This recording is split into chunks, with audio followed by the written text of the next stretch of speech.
Good afternoon friend. তো তোমরা দেখছো WP motivation YouTube channel. WP motivation YouTube চ্যানেলের পক্ষ থেকে প্রত্যেককে স্বাগত জানাই বন্ধুরা। তো আমি অরিজিৎ দা।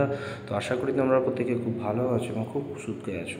তো আজকে তোমাদের কী বিষয়ে ভিডিও করছি তোমরা টাইটেল এবং থাম্বনেল দেখে অবগত হয়ে গেছে। অ্যাকচুয়ালি অফিসের মধ্যে রয়েছি, তাও তোমাদের জন্য ভিডিও বানাচ্ছি। হয়তো সাউন্ডে একটু প্রবলেম হতে পারে। তো আপডেট পেয়েছি তাই তোমাদের জন্য ভিডিও করছি। তোমাদের আজ বা কাল, মানে কাল বা পরশুর মধ্যে মেনলি, আজকে হয়তো আসবে না, কাল বা পরশুর মধ্যে ওয়েবসাইটে তোমাদের গুরুত্বপূর্ণ একটা নোটিশ আসতে চলেছে। সেটি হচ্ছে কোনটার? Recruitment to the post of sub inspector, sub inspector runner branch, sub inspector runner branch and sergeant in West Bengal police 2024। অর্থাৎ এই যে রিক্রুটমেন্টটার, ঠিক আছে, অনেকের মনে প্রশ্ন প্রচুর, এটা নিয়ে মেল এসেছে, প্রচুর কমপ্লেন এসেছে। তার জন্য তোমাদের অনেকে জানতে চেয়েছে অ্যাকচুয়ালি।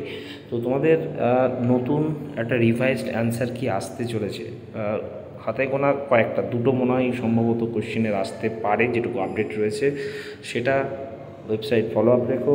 হয়তো কাউন্টডাউন স্টার্ট আজকে, হয়তো ছুটির দিন নাও দিতে পারে, কালকে বা পরশু দিনের মধ্যে তোমাদের ওয়েবসাইটে কিন্তু এটার অ্যান্সার কি তোমাদের আসবে।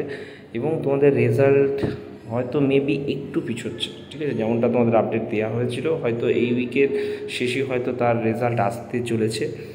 একটু হয়তো শর্টিং করার জন্য একটু টাইম লাগে, সেই জন্য হয়তো তোমাদের রেজাল্টটা একটু পিছোতে পারে, ঠিক আছে, একটুখানি দেরি হচ্ছে। আর তোমাদের পিএমটি এবং পিটির ডেট 17ই নভেম্বর থেকেই হচ্ছে। অনেকগুলো গ্রাউন্ডে কিন্তু হবে, এটুকু খবর বলে দিলাম তোমাদের, ঠিক আছে। আর রেজাল্টও তোমাদের সমস্ত কিছু রেডি, জাস্ট একটু শর্টিং বাকি রয়েছে, এটা হলেই কিন্তু তোমাদের রেজাল্ট পাবলিশও হয়ে যাবে। আর কনস্টেবলের রেডি টু ইন্টো আসছে কি না সেটা নিয়ে আমি আজ রাতে বা কালকে তোমাদের জন্য কিন্তু ভিডিও প্রোভাইড করে দেবো। ততক্ষণে ভালো থেকো, পরে আরও বিস্তারিত এটা নিয়ে আমি ভিডিও করছি। চলো, বাই, টাটা।